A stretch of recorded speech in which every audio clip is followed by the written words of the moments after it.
There have been multiple protests against Azam Baki and multiple protests about this adun-adun Sabah.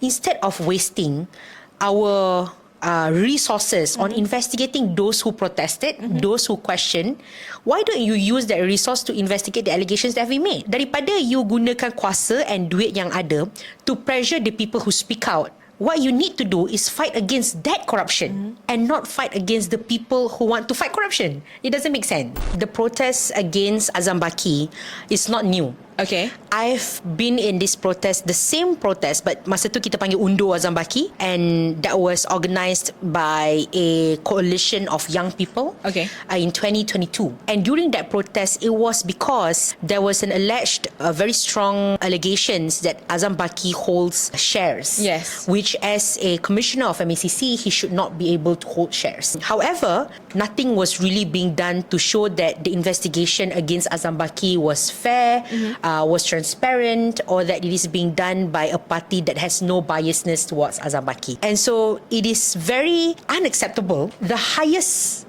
body that governs corruption, that fights against corruption, has somebody who has been alleged to be corrupted leading the MACC. So that is something that is super unacceptable.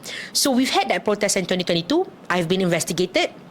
But the recent protest was organised again by a group of young people, very brave young people who have staged a lot of protests against corruption.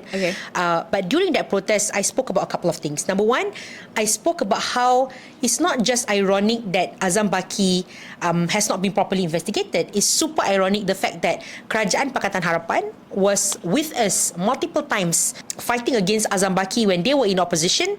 But now that they are in government, they've renewed Azam Baki's contract twice. Dah 2 kali Azam Baki punya contract renewed. So that's the first thing that I question.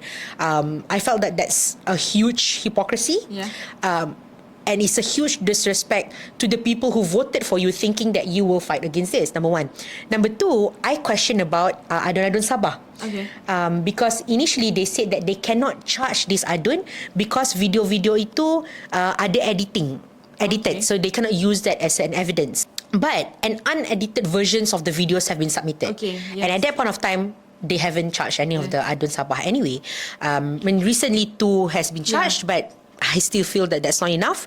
And so I question that. And again, I question about the fact that Musa Aman, who has had multiple corruption cases against him, and, you know, people say that he has cleared his name in court, but he hasn't. The only thing that he has received is dismissal not amounting to acquittal by the AGC. So that is not equivalent to clearing your name in court. Bukan fight sampai habis Sadiq lah, basically. Basically. And Sadiq punya Sadiq is still fighting because there's now an appeal against him.